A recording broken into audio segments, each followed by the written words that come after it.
Book Your Own Fucking Life. That was my favorite chapter out of the whole book for sure. The chapter probably gives the most context I've ever had regarding ska and punk rock's relationship with each other. A point that you asserted that I for sure agree with is that, and I've actually been saying this for a while, is that two-tone is the original ska punk. Yeah. Completely agree with that. And not to dive too deep into the chapter, because, the folks out there are simply going to have to go get the book. But you touched on Op Ivy super extensively. Yeah. A lot of the stuff that honestly I didn't even know, because for me, Op Ivy, it was more like, I fell in love with the recordings and we just listened to them. And I never actually knew any of the stories behind what had happened or what.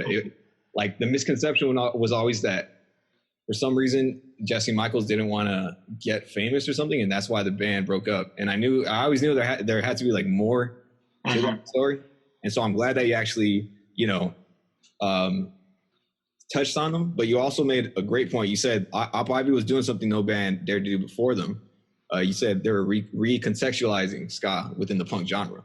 Yeah. Did you talk about maybe what Op Ivy meant to you? I don't know if you were like a huge fan of them when they came out. I know you said you lived out in the area, right? Yeah. So I was a big fan of them, but I didn't see them at the time because I didn't go to live shows as early as I would have liked because I grew up in a pretty like religious home. Gotcha. So that took a lot of like work on my parents before they let me go out. So sure. I was more in my like 16, 17-year-old age before I was like really granted permission to go to live music. Gotcha. But yeah, I was a huge fan of Op Ivy from their CD, and but to take a step back, the reason that Op Ivy was so different than two-tone was kind of a deliberate attempt to marry these two cultures. You had old Jamaican ska, which at that point in England was kind of like out of style. It was like the kids that were second generation, or their parents immigrated from Jamaica. Their dad listened to that music. They weren't into it. They listened to reggae, roots reggae. That's what was popular. That's what was current. Ska music, that was oldies. Punk rock had just came and just went. Like punk rock flamed out really fast. So you have the tail end of punk and you have Jamaican oldies. These bands, primarily Jerry Dammers and the Specials, was saying, let's put these two things together and we have something new. It's not really ska because we're totally changing it up. But it's not really punk either.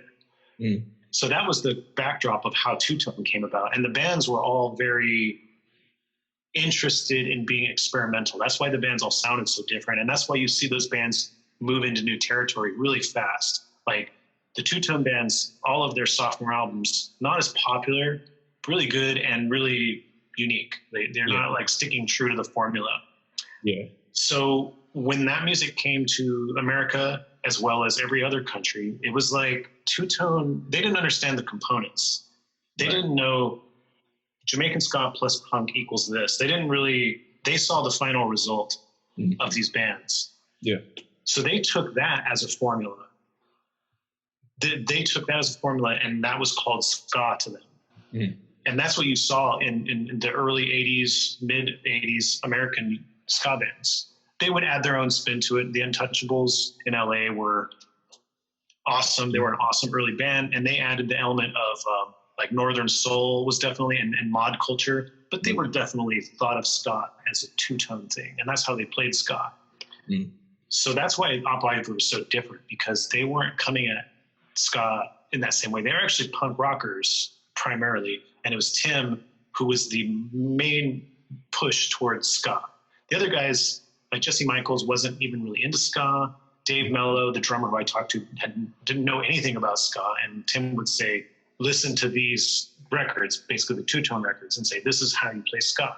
Yeah. So they were coming at the music as punk rockers. They had no interest in pretending to be ska. They didn't dress ska. They didn't get a horn section. They didn't feel like they needed to be, and they didn't play with ska bands. I think that's another important thing about them, is they were a punk band and they were part of the punk scene, and ska people weren't into them or even aware of them for the most part in the 80s. It wasn't until in the 90s, after the band had broken up and that CD was building, because that CD was building. It was like a slow burn, Each year got bigger and bigger and bigger. By the time you're in the early mid '90s, that album was so popular, and that band had been broken up for years, and it really seeped into like the ska kids. The next generation of ska kids were like, "This is awesome," and to them, it was ska. Yeah. So you see a change, and then so they approach ska from that same point of view. Yeah, and I think the Gilman is largely responsible for that band becoming popular because, and I made this point in my book, is they were sort of beyond labels in a sense. The punk rock to the Gilman crowd was about challenging norms and having that sort of raw energy and doing what you wanted. And the bands were all so different. Yeah. That didn't really exist in the early 80s. Punk rock, hardcore was very formulaic. And then kind of got out of pop, it kind of got out of fashion. And then Gilman bands, no one was really paying attention to them but them, and they were just very, very experimental music-wise. And the Gilman drew them together, so it made it is an even bigger scene. If you want to, I recommend to people to go watch the Turn It Around East Bay Punk documentary. That movie makes that point on a much larger scale than what I say in my book. It really shows the uniqueness of all those individual bands. Some of them doing stuff that we wouldn't call punk now. Like there's a band called the Yeasty Girls who were basically like a goofy but politically focused rap trio. But it was punk rock in terms of what the Gilman scene decided at that time. Yeah, it was like more the message and the ideology behind it versus. Yeah, exactly. And so Gilman playing ska was just part of that. I mean, a punk scene outside of Gilman probably would not have accepted that as part of punk. That's true. Yeah, punk scenes outside of Gilman probably would have judged them by who can play the most circle pits, or how many times did they play circle pits, Yeah. But man, I mean, another part of your book is you dive into the whole mainstream ska wave in the mid to late '90s. Sure. We're talking bands like No Doubt, Save Ferris, Dancehall Crashers, Goldfinger, Sublime, and as you dubbed the ska defenders that we always needed, Fish. I won't ask you about the specific contents about this particular chapter because it's also really dope. But of course, people are going to have to go get the book. But I will ask you about a recent Facebook post because we're Facebook friends. Sure. That I saw you make about Sublime's, their breakout single. D-Rape. Yeah. Those guys are definitely frat guys. I mean, let's be honest. I like Sublime. I think Sublime, they're great musicians, and I thought Bradley was a really good singer, but they wrote terrible lyrics. And they were totally frat boys. So that song, I cannot stand that song. I think that's like their worst song. And I hated it at the time. I'll tell you, when that song came out, I was just like, thumbs down. That song sucks. That's because that's what the post you're talking about. I was talking about how Date Rape was a terrible song, but that Fishbone covered the song and that they made it good. And that's just evidence of how good Fishbone are. That was actually my point of the post, was to just give another example of how good Fishbone are, that they could take a song that's so bad and make it good. What's funny is I know some people might listen to Date Rape and then listen to us complain about it and go like, well, you guys are talking about it 20 years later. You're applying a lens. But when I was researching the book, I found plenty of articles of people saying this song has got terrible lyrics. This is, I've read the articles at the time expressing that. And I know I can say with, let's say 70% certainty that the whole reason that song took off was because the shock value. It just made people go like, oh my God, I can't believe he said that. That's so that's you're not supposed to say that. That's the whole reason that song took off, because that song was written, they released that song in 92, right? And it became a hit in 95. Right. So this was not even a new song. This song just got played on the radio in K-Rock, I think. And then it just, I don't know, people liked it, I guess, and people requested it, and it kind of started taking off. And it was I can't remember where No Doubt falls into the timeline in terms of radio play, but they're not clearly ska at that point, so I don't necessarily include it. But Day Rape was that first ska song to get major airplay, radio rotation, and then Time Bomb by Rancid came right after that. So those were both 95. No Doubt was that same time period as well. Most definitely, yeah. I mean, I was born in 95, so I can't say that.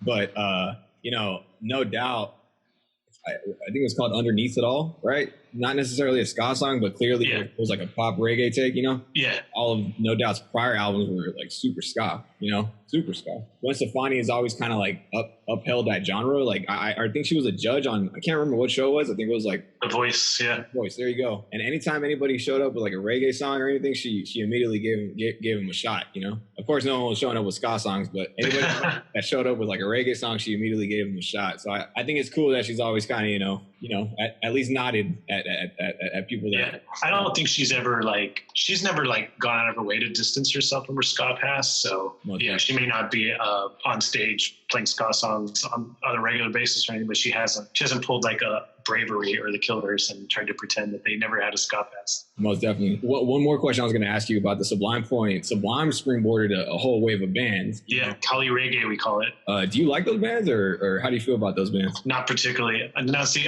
now just to reiterate my original point, because I was giving Day Rage such a hard time. I do like Sublime, and I actually think that album 40 Ounces to Freedom is a really good album.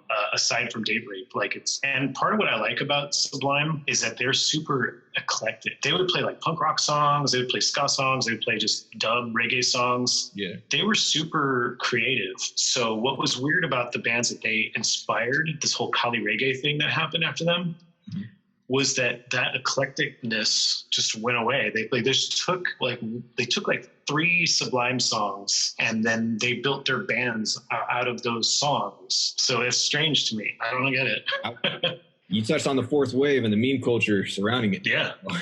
How do you feel about the meme culture, man? Is it kind of like a thing where you just kind of stand back and laugh at it? Does it downplay the genre a little bit? I don't think it does, but how do you feel about it?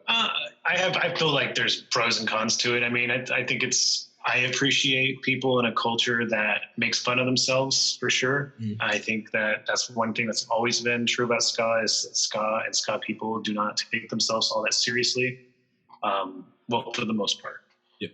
I think in the 90s, the people that were obsessively part of the skinhead rude boy thing, I think they did take themselves a little too seriously, and that's why there was sort of infighting with the traditional crew and the not traditional crew. But anyways, setting that point aside, I think that ska culture doesn't take itself seriously. That's why they just proliferated memes. That part of it I'm okay with, but it started to wear on me the constant jokes and like popular culture about ska, because I didn't feel like those were coming from ska people, which I think there's a difference. The TV shows that want to pull out the ska joke, those were attacks on ska. I mean, it's not a big deal or anything. Don't get me wrong. It's not like, but you could tell they're not really ska people, because their joke is to just trash on, just to slash ska and just tear it down and treat it like it's the most embarrassing thing that I've ever been involved with.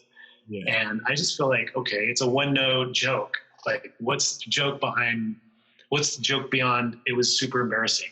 And you don't even know anything about the subculture to properly make fun of it. It wasn't, yes, there were some kids when ska got on radio and MTV that were wearing fedoras and checkers, but that was such a small part of the ska scene. Oh, yeah. But they act like that's what the ska scene was like, that everyone's so embarrassed that they once got wrapped up in. So, and that's why I like Hard Times. Hard Times just trashes ska, but it's coming from ska people, and they do it to make ska people laugh. Yeah, they do it. They get at these little nuances that the only people in the ska culture even get. Like the whole article, Streetlight Manifesto, isn't ska, they're good. That's a level of ska joke that you have to not only be a fan of ska, but you have to be actively involved within the ska forums to even understand that joke. And so you have to give it up for Hard Times for. Yeah. And in the book, I interview Eric Navarro, right? And that was something he told me. He says he only accepts pitches for ska articles if he can tell they come from ska fans, because that's the only way to properly make fun of something, is to do it from love. Yeah, most definitely, man. Most definitely. You know, it's funny that ska point, because I was reading. I think he in his opinion, he affirmed that they were a ska band, right, in the book. Yeah, I can't remember. I go with my opinion about Streetlight Manifesto is I'm going to say they're a ska band, and my reason is because